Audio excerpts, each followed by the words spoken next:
So what? So what if you connect with them? Takes us to the third point. Experiential marketing will be authentic, and this will mobilize the marketplace. Remember, there's no more BS anymore in marketing. Reputation networks like ePinions or eBay have taken care of that. If you screw someone on eBay, you will never be able to do business again as your profile. You'll have to set up your own profile because that knowledge and that information will propagate throughout the entire eBay network. And research shows that negative word of mouth is 7 times more powerful than positive word of mouth. So if you're not authentic and you're marketing inauthentically, you're your own worst enemy. And what authenticity allows you to do is basically get the influentials to start working for your brand. You invite consumers to tell your stories to you, and then you build those stories back into the brand with the insights that are driving it. And you do that with engagement. Here's a great example. Craigslist, a very popular website, does about $25 million a year in revenue on real estate listings. They had a consultant come in, a very famous consultancy, to go in and say, how can we drive revenue? And the consultant said, look, it's really simple. If you put one banner ad on each one of your pages, you'll stand to make $500 million a year. And Craigslist said no. Craigslist said no to $500 million in annual revenue. Why? Because their CEO said it quite frankly. If it's not something that users are asking for, we don't consider it. And that's how you become authentic. You listen to your users. For instance, I work on the Axe brand, which is the Lynx brand here. And this guy in a bathrobe in the middle of winter is, in my opinion, the future of marketing. Why? Because he's a brand ambassador for Axe. We have 28 brand ambassadors on college campuses throughout the country. It's a highly coveted position. We screen them really well. All basically they have to do is eat, live, breathe, and sleep the Axe mantra, which parenthetically is helping guys win in the mating game, right? And what we all ask them for is to throw parties. That's it. Nothing much more than that. Certainly some parties are going to be, going to be tied into a campaign that we're running, but other times all we're asking them is to send us ideas for parties. And by sending those ideas for parties, really what we're getting is insights. And these insights we can build back into a campaign. For instance, this particular case was the Go Commando party. In the United States, going commando means you're not wearing underwear. So in order to get into this party, you had to not have any underwear on. And if you did, they'd cut the underwear off from you right on the spot, right? So we were able to take the insights, and from, not in this particular case, but we were able to take an insight that we got from the college campus, from our brand ambassadors, and it translated into a TV show on MTV, and I'll show you the clip from it right now. For thousands of years, the world's greatest scholars have pondered the ultimate question, the question that has tormented man since the beginning of time. Why aren't I locking down more tail? In the dating world, there have been forces working against us. You've known them forever, but you've never known their names. They are called the Game Killers. We go out as a group, we go home as a group. They're everywhere. Oh, you're on a date. I thought you were her little brother. Haunting us. Oh, he loves you. Let's leave. I just saw my ex. I made you this friendship bracelet. Just ran my 3rd marathon. Hunting us. Does this make me look fat?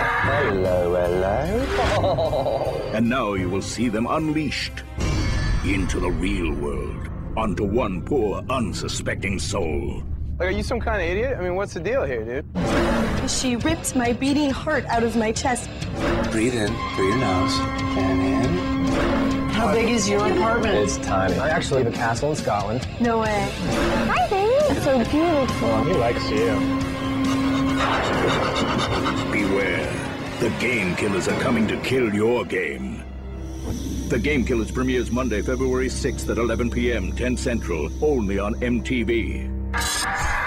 The phenomenon that Game Killers refer to is called cock blocking. But what you could see on there is that the Axe brand wasn't mentioned at all. But we wanted to activate it, and we wanted to get authenticity going on college campuses as well. So what we did was we hired a well-known comedian named Mo Rocca to go out and basically act as a professor and give a bit of branded entertainment in the form of a comedy show based upon the concept of game killing. So whereas the show didn't have any overt Axe branding, the brand entertainment piece that we put on tour for them did. And that tied it all together, and it tied the insights together to the point where I was at a bar in Chicago 2 nights ago, or 3 nights ago, wow, maybe 4 nights ago, And I heard someone say, "Man, stop game killing me." And it was amazing because once you get something in the pop vernacular, you really got something on your hands. And I want to show you a clip from the brand entertainment comedy tour that we put on with Mo Rocca. There are people out there whose sole mission in life is to cause you to blow your cool and lose the girl. They are the Game Killers, and they are here. What is a game killer? Game killers, cock blockers, this is what I'm saying. The problem is, cats today, they can't spit their own game, so they want to jump on your game. Only one man can save the average guy from the onslaught of the Game Killers, and his name is Mo Rocca. Professor Rocca through an insightful lecture series. Now they're just f***ing with me, okay. Vigorous Socratic testing. Are you stoned? Sorry, no. Probing expert interviews. We're discussing game killing, and your name is Dr. Nailer. And valuable classroom dialogue. My little pony. My little pony. Reveals the secrets to identifying and defeating the Game Killers. He's the guy who can buy and sell your ass 1,000 times over. His conversation starters range from, what are you looking at, to what the hell are you looking at, bitch. He's your lady's best friend, yes, and mark my word, he wants to be a friend with benefits. I myself cock block myself. He's known as the Hamas game killer. The balladeer will send you home to listen to your own strokes. The mess. His favorite pastimes include lighting farts, asking your girl to smell his finger. That's just nasty. I have no idea what that means. I think it's a drug reference. These dental floss-phobic fops have been fox hunting on our campuses for too long. I don't really know what was going on. IQ will do everything he can to keep you out of her compound. Girls cock block girls and guys. She's the gatekeeper, the one with the key to your girl's lockbox, her mantra. We go out as a group, we go home as a group. He crossed the country doing groundbreaking and painstaking research. Really on my computer, night after night, hour after hour, studying the mating game. So don't sit there like a slack-jawed stoner. Oh, what? To find out how you can defeat the Game Killers, go to GameKillers.com. Please remember, when confronted with a game killer, stay cool. Class dismissed. This has been an Axe Attraction. So this whole campaign was basically brought about by the insights that are driven by people on the ground, by brand ambassadors, and that gives it that flavor of authenticity. The next manifesto point is about engagement. And we've seen this slide before. Tell me and I'll forget, show me and I remember, involve me and I'll understand, Confucius. We might have had a translation difference, but that's really at the heart of it is that traditional marketing and advertising is all about getting people's attention, but no one really talks about holding people's attention for the long term. And I think experiential marketing allows you to do so. And one of the best examples I can think of in terms of a deep, rich engagement over the long term is a campaign called Camp Jeep. Now, Camp Jeep is an annual summertime event where Jeep owners get together throughout the country and basically hold a weekend jamboree. And this is people coming in. And the purpose of Camp Jeep isn't to get people to buy a Jeep. The purpose of Camp Jeep is to get them to never buy anything but a Jeep. Right? And what happens, as you see by the picture, there's people in their TJs, people in their Wagoneers, people in their Laredos and whatnot. It's housewives to hunters. But it's really the pinnacle of experiential marketing.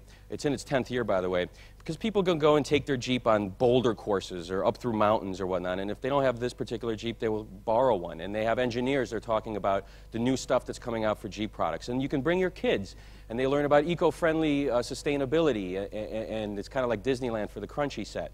And at the end, you have a concert, and a star like Jackson Browne, for instance, will come and play for you, and it's like a really good, feel-good jamboree type of thing. And the thing about this particular marketing campaign is you have to pay almost $400 to get into it, right? People pay to be marketed to. And the point of this is that the engagement, not only just getting people's attention, but holding them and keeping them in there is really at the heart of experiential marketing as well. And this is, like I said, it's in its 10th year. And it's really the ability for Camp Jeep and Jeep as a brand to harness the power of grassroots marketing and to engage consumers in an extremely memorable way. But what does that really matter?